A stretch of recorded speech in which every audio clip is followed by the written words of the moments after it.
Hello, everybody. Welcome once again to Wednesdays with Marijuana.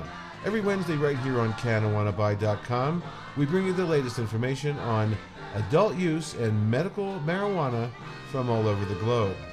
This week, from a website called Reset.me, we have an article by Angela Baca. And the article is about vitamin weed, how small daily doses of cannabis could unlock optimum health. Angela goes to write, a while back a friend and I got into a bit of a debate about marijuana tolerance breaks. He and I are both heavy users who enjoy high potency cannabis concentrates, and he was advocating complete cold turkey cessation for multiple days in order to reduce tolerance and more easily feel the effects. He insisted that they were necessary, while I balked at the notion that anyone could ever stop using cannabis for any reason.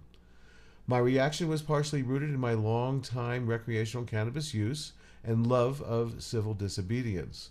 It was also due to my subjective experience as someone who likely suffers from something called clinical endocannabinoid deficiency. The chemical compounds produced by cannabis that cause the high actually mimic chemical compounds in our body already that we produce, use, and need to regulate essential functions. These are functions like pain, mood, digestion, appetite, inflammation, and sleep. Some of these cannabinoids are already pretty well known. Delta tetrahydrocannabinol, THC, and cannabidiol, CBD, for example. Phytocannabinoids work on the same receptors and perform similar functions to the endogenous cannabinoids, or cannabinoids that naturally exist in the human brain. For instance, THC works on the same receptors and performs similar functions to anandamide, which can be produced by rigorous exercise and is the compound responsible for runner's high. So cannabinoid deficiency is real, meaning some people actually need to ingest cannabis to feel healthy. Although marijuana is not technically a vitamin, there could be enormous potential gained by even healthy people consuming small amounts of cannabis semi-regularly, like a vitamin. On the other hand, it turns out too much of a good thing does come at a small cost to the person who uses too much. She goes on to say, I have autoimmune disorder, Crohn's disease. When I use cannabis, I am likely correcting my clinical endocannabinoid deficiency by supplementing with plant-source cannabinoids. Because cannabis is still federally illegal and doctors aren't likely to discuss or even know how to tell someone like me the best dosage, strain, method, or method of ingestion, most patients treat themselves and adjust based on the medicine's availability and results. With no method to measure the endocannabinoid system's function, it is impossible to determine the appropriate dosage and method of ingestion to treat my condition. It is still trial and error.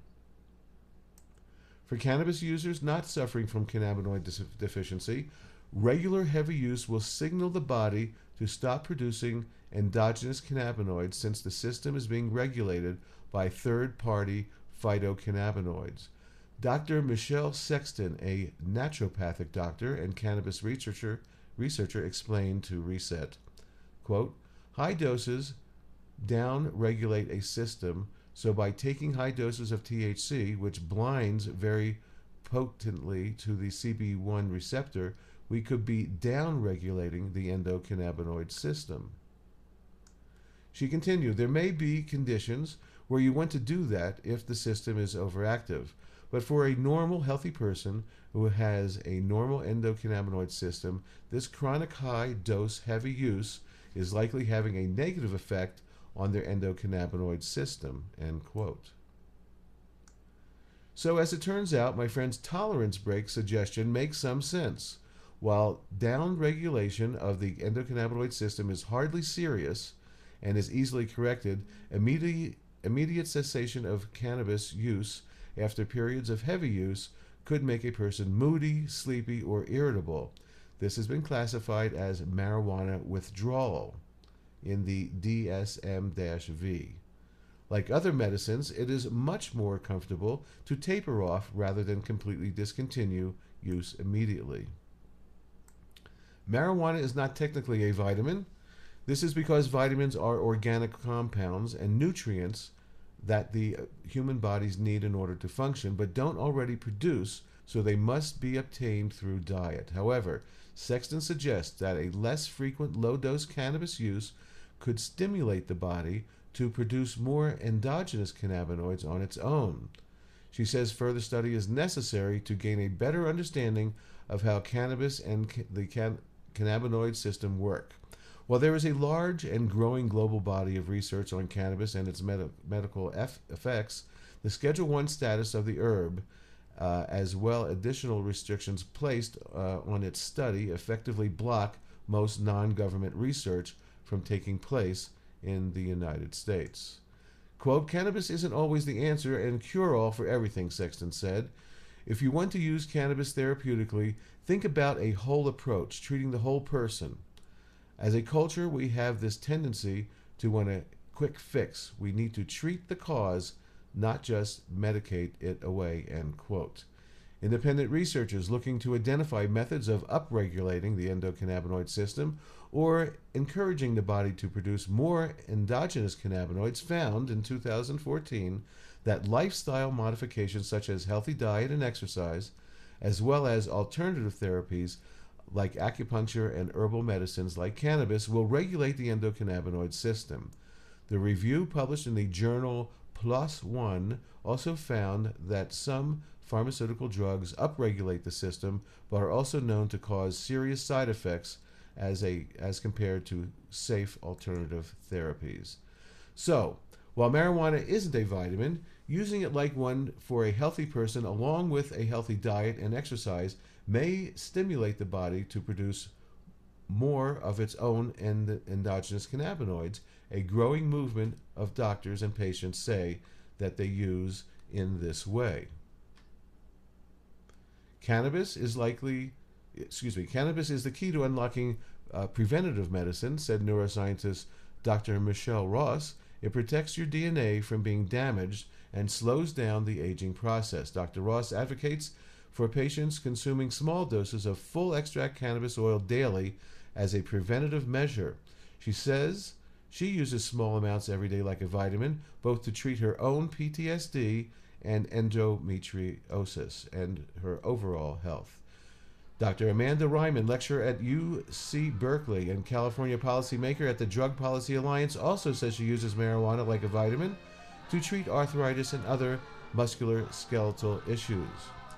I look at it like a vitamin or supplement. You don't feel the effect of them immediately.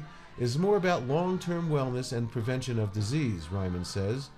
I would recommend that people look beyond the recreational, intoxicating side of cannabis to the prevention and wellness side.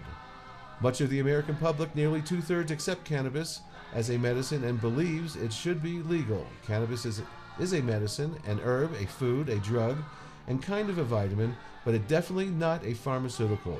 Could cannabis also be a vitamin? Sure, if you use the colloquial consumer definition of vitamins.